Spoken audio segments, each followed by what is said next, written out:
مرحبا أهلا النوادي. السلام عليكم ورحمة الله وبركاته. قال مؤلف رحمه الله: حل دم مرتد وتارك لدينه أي مرتد عن دين الإسلام والعياذ بالله تعالى فيحل قتله لخبر من بدل دينه فاقتلوه. Disebutkan lanjutan hadis dari pembahasan kita, yaitu hillu dami murtad, bab tentang halalnya darah murtad, orang yang murtad. Murtad itu sudah muslim kemudian dikeluar dari Islam. Wa tarik lidinihi ay murtad an dinil Islam wal iyazu billahi ta'ala fayahillu qatluhu li khabarin man baddala dinahu faqtuluhu. Nah, ini memang hukum di dalam syariat Islam, yaitu orang yang ketika dia beragama Islam sejak awal dan dia keluar dari Islam, itu dalam hukum Islam hukum qatl, hukum mati, tapi lewat konstitusi, lewat mahkamah. Ini kesepakatan para ulama, khususnya para ulama 4 mazhab. Kalau ada orang murtad, berbicara hukum Islam ya, kalau saat ini kita di Indonesia gak bisa praktik ini. Tapi kalau regulasi hukum Islam yang diatur oleh para fuqaha, itu diminta taubat 3 hari. Ada orang murtad diminta taubat 3 hari, tidak taubat maka diserahkan ke pengadilan, kemudian diputuskan hukuman mati. Dan ini ada hadisnya dari Nabi sallallahu alaihi wasallam. Hadis riwayat Imam Bukhari yang lahir tahun 194 Hijriah, meninggal 256 Hijriah. Nabi bersabda, "Man baddala dinahu faqtuluhu." Siapa yang mengganti agamanya, maknanya keluar dari agama Islam, murtad, faqtuluhu, maka bunuhlah dia. Kalau konteks yang terjadi di zaman tersebut, rata-rata yang murtad ini pengkhianat. Di zaman Nabi, murtad itu pengkhianat. Bahkan satu mengaku nabi palsu, awalnya Islam, murtad menjadi nabi. Musailimah al-Kadzdzab itu awalnya menerima agama Islam, kemudian dia murtad dan mengaku menjadi nabi. Makanya hukum Islamnya seperti itu. Wa qauluhu al-mufariq lil jama'ati tafsir li tarik li dini fa huwa sifatun muakkidah li anna al-murad bil jama'ah jama'ah muslimin wa firakum huwa riddatu 'anid din fal muradu bil al-mufaraqati bil qalbi wal i'tiqad aw bil fi'li mukaffir kasujud lis sanam la mufaraqatil bil badan. Jadi kalau murtad ini dalam aturan agama Islam, ketika dia sudah keluar dari Islam, seandainya dia kembali lagi masuk Islam, maka seluruh kewajiban itu dihitung hutang, qadha. Misalnya dia murtad selama 20 tahun, kemudian dia kembali lagi ke dalam agama Islam, diwajibkan dia harus mengqadha salatnya selama 20 tahun. Berbeda dengan orang non-muslim masuk Islam, tidak dibebankan dia.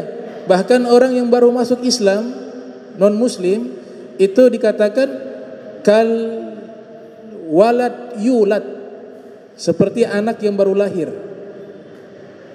bersih, tanpa dosa, tanpa noda. Non muslim masuk Islam. Tapi kalau murtad Tidak demikian. 20 tahun dia murtad, otomatis sholatnya, ibadahnya itu tidak dianggap. Maka ketika dia kembali ke agama Islam, maka dia wajib mengqadha seluruhnya. Puasanya 20 tahun dia wajib mengqadha, sholatnya 20 tahun dia wajib mengqadha. Ini bentuknya uqubah, sanksi. Bentuknya sanksi.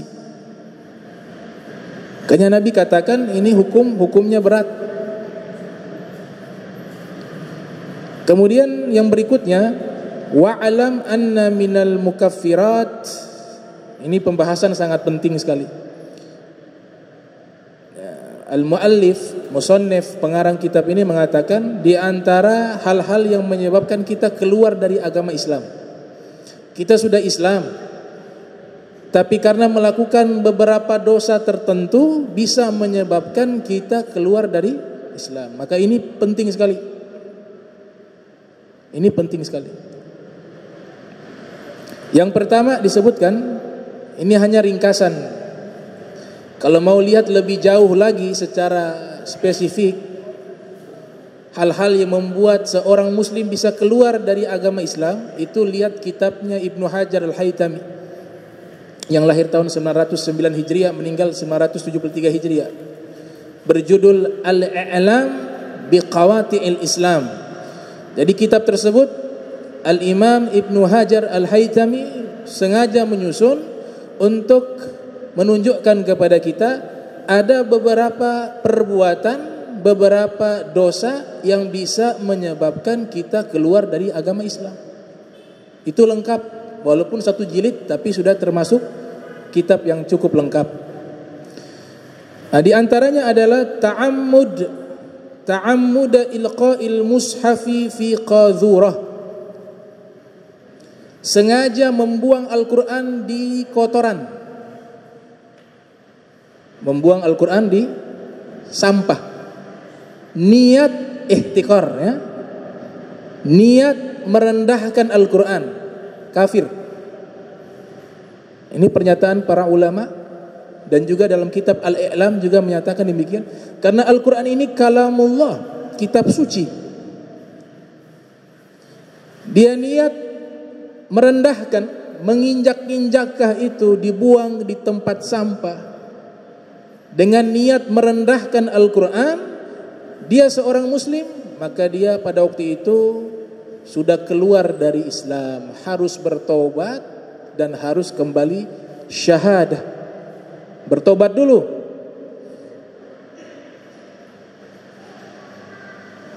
Adapun kasus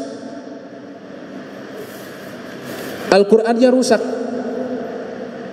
mungkin sudah lama itu Al-Qur'an rusak, kemudian dibakar. Kan sering dilakukan seperti itu, dibakar. Ini kasus berbeda. Kalau ada yang niatnya membakar karena merendahkan Al-Quran, dia sudah keluar dari Islam. Tapi kalau ada yang membakar bukan niatnya merendahkan Al-Quran, justru menyelamatkan Al-Quran, karena mungkin Al-Quran sudah tua, sudah rusak kertasnya, takut nanti kalau dibiarkan nanti diinjak-injak, maka ini tujuan mulia. Pada waktu itu bakar boleh. Nah, sehingga para ulama memberikan dua solusi kalau Al-Quran ini memang sudah rusak. Karena kita takut ketika nanti Al-Quran ini sudah rusak, sudah tidak terpakai lagi, tidak bisa terbaca lagi, kemudian dikhawatirkan nanti mungkin dia jatuh di tempat yang najis, atau mungkin nanti ada yang injak, lain sebagainya yang tidak baik. Maka lebih baik kita melakukan dua hal. Dua madhab, mazhab Hanafi dan mazhab Hanabilah, sebagaimana dinukilkan oleh Al-Imam Al-Bahuti dalam kitab Kashful Qina, atau Al-Imam Bahwati, bisa dibaca Al-Bahuti, bisa dibaca Al-Bahwati. Itu mengatakan dibakar, mohon maaf, dipendam, dikubur, bukan dibakar, dikubur. Jadi mazhab Hanafi dan mazhab Hanabila itu mengatakan kalau Al-Qur'annya memang sudah rusak, maka caranya adalah dikuburkan. Tapi cari tempat yang dimana layaknya seperti kuburan manusia, bukan tempat lalu lalang manusia sehingga diinjak-injak. Ini dua mazhab memberikan solusi kalau Al-Quran yang sudah tidak bisa kita gunakan, kita takut nanti diinjak atau terjatuh di tempat-tempat najis, maka kita kuburkan layaknya seperti manusia, dikuburkan. Atau yang kedua, sebagaimana disebutkan oleh Al-Imam An-Nawawi yang lahir 631 Hijriah, meninggal 676 Hijriah dalam kitabnya Al-Majmu' ala Syarhi Muhadzab, kalau mazhab Syafi'i dibakar, bukan dikuburkan tapi dibakar. Juga mazhab Maliki juga dibakar. Nah, karena ada kasus terjadi di zamannya Khalifah Sayyidina Utsman bin Affan radhiyallahu ta'ala anhu wa arda, itu pernah beliau membakar Al-Quran besar-besaran, Sayyidina Utsman. Karena di zaman tersebut kekuasaan Islam sudah meluas, sehingga Al-Quran ini banyak yang berbeda, baik dari sisi bacaannya dan tulisannya, sehingga terjadi problem, masalah. Maka Sayyidina Utsman bin Affan mengambil satu keputusan, seluruh Al-Quran yang ada di berbagai wilayah, di Mesir kah itu, di Suriah kah itu, di Irak kah itu seluruhnya dikumpulkan di kota Madinah dan dibakar. Sebagian lagi diperintahkan dibakar di tempat tersebut. Kenapa dibakar? Agar Al-Quran ini tidak berbeda di setiap negaranya, memunculkan masalah. Akhirnya beliau meminta Al-Quran yang pernah disusun di zaman Sayyidina Abu Bakar Siddiq. Al-Quran asli tersebut dipegang oleh Hafsah. Sayyidah Hafsah ini adalah istri Nabi, putri dari Sayyidina Umar bin Khattab, Hafsah bin Umar bin Khattab, Hafsah bintu Umar bin Khattab. Jadi beliau yang memegang Al-Quran tersebut. Maka disalin seluruh tulisan Al-Quran, disalin daripada Al-Quran yang dipegang oleh Hafsah. Kemudian setelah itu seluruh Al-Quran tersebut dikirim ke berbagai negara, di Mesir, di Suriah. Artinya Al-Quran menjadi satu saja, satu Al-Quran. Nah, kasus tersebut diceritakan Sayyidina Utsman bin Affan membakar Al-Quran yang ada dengan tujuan agar tidak ada perbedaan yang terjadi di antara kaum muslimin ketika membaca Al-Quran. Dijadikan satu mushaf, namanya Mushaf Utsmani. Nah, itu diambil oleh Imam Suyuti, Al-Imam Suyuti yang lahir 849 Hijriah, meninggal 911 Hijriah, dalam kitabnya Al-Itqan fi Ulumil Quran mengatakan diperbolehkan kita membakar Al-Quran jika Al-Quran tersebut sudah rusak. Tapi kalau membakarnya memang niat untuk merendahkan Al-Quran, maka dia bisa menyebabkan orang tersebut keluar dari agama Islam. Nah, ini diatur oleh para ulama. Makanya disebutkan hal-hal yang menyebabkan seseorang keluar dari agama Islam sengaja, ta'ammud artinya sengaja melecehkan Al-Quran atau membuang Al-Quran di tempat sampah. Kemudian yang kedua yang menyebabkan kita bisa keluar dari agama Islam, yaitu qadhfar Rasul awin Nabi wal istighfafa bih wa takdzibah, menghina Rasulullah, merendahkan beliau, mendustakannya. Dalam kitab Al-I'lam diperluas, bukan hanya Nabi Muhammad tapi seluruh para nabi. Kalau kita rendahkan, kita dustakan, kita lecehkan, maka di saat itu membuat orang tersebut keluar dari agama Islam. Apalagi Nabi kita Muhammad sallallahu alaihi wasallam. Itu. Sehingga ada beberapa kitab disusun oleh para ulama membahas tentang dosa besar mencela Rasulullah, khusus disusun oleh para ulama seperti Imam Taqiyuddin As-Subki. Imam Taqiyuddin As-Subki punya kitab namanya Saiful Maslul ala man sabbar Rasul. Kitab tersebut membahas dosa-dosa besar ketika merendahkan Nabi. Bahkan mengatakan kuku Nabi panjang, rambut Nabi keriting dan sebagainya, itu sudah termasuk minal kabair, termasuk dosa besar. Kalau niatnya merendahkan, ya, jadi itu lisan ini dijadikan hukum dalam agama kita. Berucap ini bisa menjadi hukum. Ijab qabul itu karena apa? Karena lisan. Hanya dengan lisan merubah status hukum yang tadinya haram menjadi halal. Begitu juga ucapan kita bisa menyebabkan keimanan ini keluar dari hati kita. Apalagi masalah Nabi kita Muhammad SAW. Makanya Imam Taqiyuddin As-Subki mengarang kitab khusus masalah tersebut. Juga Sayyid Abdullah Al-Ghumari punya kitab berjudul Saiful Battar liman sabba Nabiyal Mukhtar. Kitab juga dengan tegas menyatakan orang yang berani melecehkan Nabi sallallahu alaihi wasallam disepakati oleh seluruh ulama dia keluar dari Islam dan halal dibunuh. Itu tegasnya beliau, bukan saya yang bilang. Dalam kitab beliau Saiful Battar, bisa dilihat di kitab tersebut. Beliau ambil dari hadis-hadis Nabi. Dan Allah Ta'ala yang menyatakan juga dalam Al-Quran, Allah yang menyatakan, innal ladzina yu'dzuna Allaha wa rasulahu la'anahumullah fid dunya wal akhirah wa a'adda lahum 'adzaban muhina. Allah nyatakan dalam Al-Quran Al-Karim, kalau tidak salah di surat Al-Ahzab, sesungguhnya orang-orang yang menyakiti Allah dan Rasulnya. Bagaimana menyakiti Allah dan Rasul? Tidak mungkin.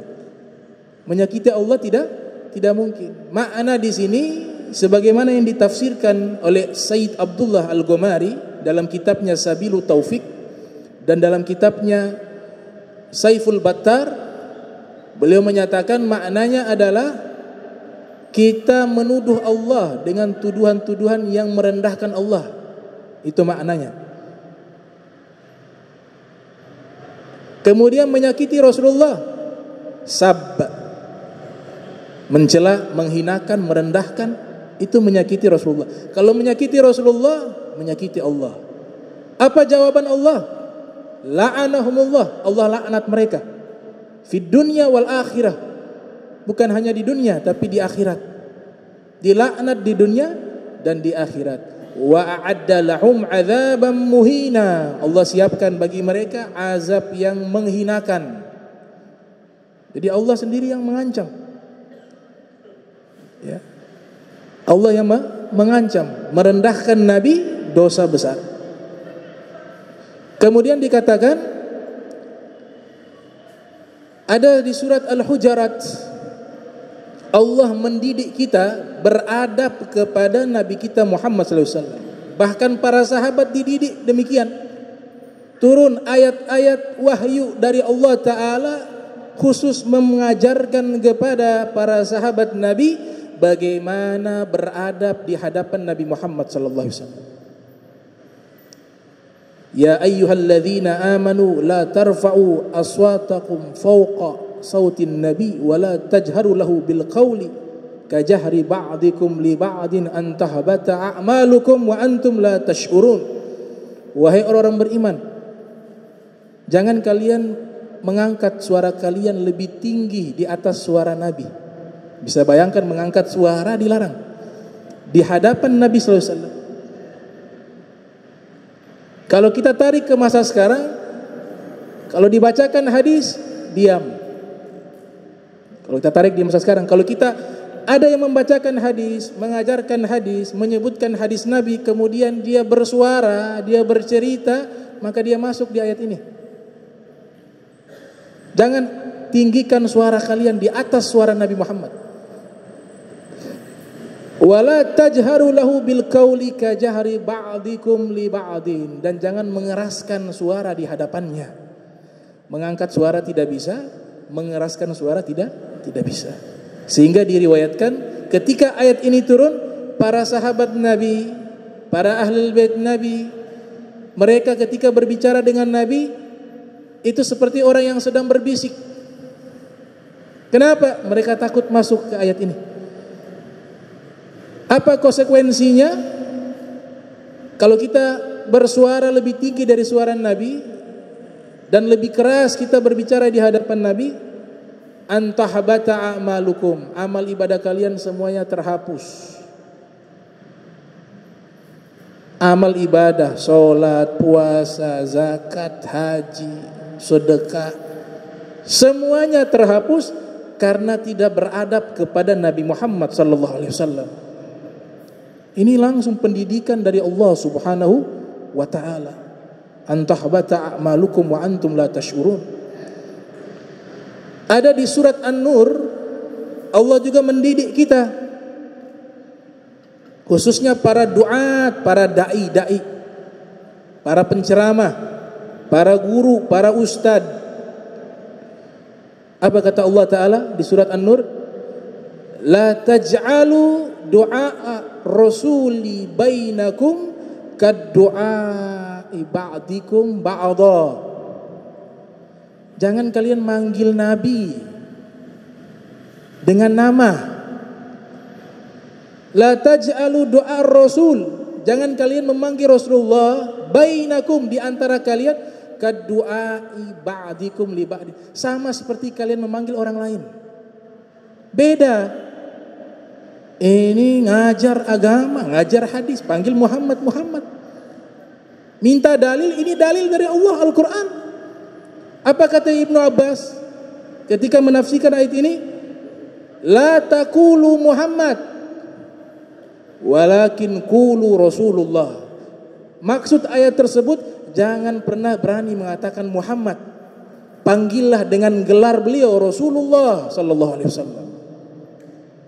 Baca itu kitab tafsir, ngajar agama, sebut Muhammad, Muhammad, Muhammad. Emang teman engkau? Kau dapat ilmunya dari mana? Kau kenal Tuhan dari mana? Kenal Allah dari mana? Kenal sujud dari mana? Dari Nabi Muhammad SAW. Beradab. Kalau tidak percuma itu ilmu, ibadah, habis semuanya. Kalau gurunya dipanggil Al-Mukarram, Syekhul Islam, tapi ketika Nabi Muhammad disebut, Muhammad mengatakan begini-begini. Ini kan ada yang salah di pemikirannya, di hatinya, di otaknya. Gitu. Ada salahnya dengan ilmu agamanya. Dari mana ilmu agama seperti ini? Hati-hati. Makanya dalam kitab Asy-Syifa, kitab Asy-Syifa ini kitab yang diakui, karya Qadhi Iyad. Asy-Syifa bi Ta'rifi Huquqil Mustafa nama kitabnya. Syarahnya Nasimur Riyad. Di dalam kitab tersebut Imam Malik bin Anas, Imam Daril Hijrah, yang lahir tahun 93 Hijriah, meninggal 179 Hijriah, ketemu khalifah, raja pada waktu itu namanya Abu Ja'far Al-Mansur, Daulah Abasyiyah. Sang raja ini masuk ke masjid Nabi. Kemudian Imam Malik mengatakan, ya Amiral Mu'minin, la tarfa' sautak fi hadzal masjid. Wahai raja, jangan keraskan suara di masjid Nabi. Kata Imam Malik di hadapan raja. Fa inna Allah Ta'ala addaba qauma faqala la tarfa'u aswatakum fawqa sautin nabi. Karena Allah Ta'ala mendidik umat Islam jangan meninggikan suara di atas suara Nabi Muhammad SAW. Wa madaha qauma, kemudian Allah memuji sekelompok kaum yang beradab, berakhlak kepada Nabi SAW. Faqala ta'ala innal ladzina yagudduna aswatahum 'inda Rasulillah. Sesungguhnya orang-orang yang merendahkan suara mereka di hadapan Nabi Muhammad SAW. Wa dhamma qauma, dan sesungguhnya Allah mencela sekelompok kaum yang tidak beradab. Faqala ta'ala innal ladzina yunadunak, yaitu mereka adalah orang-orang kalau menyebut nama Nabi disebut namanya saja. Itu firman Allah Ta'ala, innal ladzina yunadunak. Maka fastakan Abu Ja'far Al-Mansur, ini khalifah, mendengar penjelasan dari Imam Malik, akhirnya terdiam, tertunduk. Kemudian dia katakan, wahai ya Aba Abdillah, astaqimu qiblah wa ad'u au astaqim Rasulullah sallallahu alaihi wasallam. Wahai Imam Malik, ya Aba Abdillah Imam Malik, sekarang saya mau berdoa. Bagaimana nih posisi doanya? Apakah saya menghadap ke kiblat kemudian saya berdoa, ataukah saya berdoa menghadap ke pusaran Nabi sallallahu alaihi wasallam? Karena kalau kita ada di depan makam Rasul, kalau kita doa menghadap ke Nabi, kiblat di belakang. Kalau kita doa menghadap ke kiblat, Nabi di belakang kita. Maka bagaimana nih adabnya? Coba dengar ini jawaban Imam Malik dan Nas. Kata Imam Malik, lima tasrifa wajhaka anhu wa huwa wasilatuk wa wasilatu abika Adam ilallahi ta'ala yaumal qiyamah, bal istakbilhu wastashfi' bihi fayushaffi'ahu Allah. Qala ta'ala law annahum idh zalamu anfusahum ja'uka fastaghfirullah wastaghfara lahum rasul lawajadullaha tawwabar rahima. Imam Malik mengatakan menghadap ke kuburan Nabi. Kenapa? Karena beliau itu adalah wasilahmu dan wasilah bapak moyangmu yang pertama, Nabi Adam, di hari kiamat di hadapan Allah. Dan beliaulah satu-satunya yang diizinkan memberikan syafaat di hari kiamat. Hadaplah ke makam Nabi Muhammad, mintalah syafaat beliau, maka Allah akan kasih syafaatnya kepadamu. Itu Imam Malik mengatakan demikian. Kemudian beliau mengutip ayat Al-Quran, seandainya orang-orang yang berdosa menzolimi diri mereka datang kepadamu, kepada Nabi Muhammad, kemudian mereka beristighfar kepada Allah dan Nabi beristighfar kepada Allah untuk mereka, lawajadullaha, pasti mereka dapati Allah tawwabar rahima, maha pengasih lagi maha penyayang, maha penerima taubat lagi maha penyayang. Ini ilmu dari Imam Malik. Ilmu dari Imam Malik. Ada kitab berjudul Ar-Ruh, karya Al-Imam Ibnu Qayyim Az-Zawziyah. Az-Zawziyah lahir 691, meninggal 751 Hijriah. Dinukilkan dalam kitab tersebut ada sahabat bernama Thabit bin Qais. Thabit bin Qais ketika mendengar turunnya wahyu, la tarfa'u aswatakum fawqa sautin nabi, dia dengar ini wahyu, pulang ke rumah, kunci pintu, tidak pernah keluar rumah. Nabi mencari, di mana Thabit bin Qais?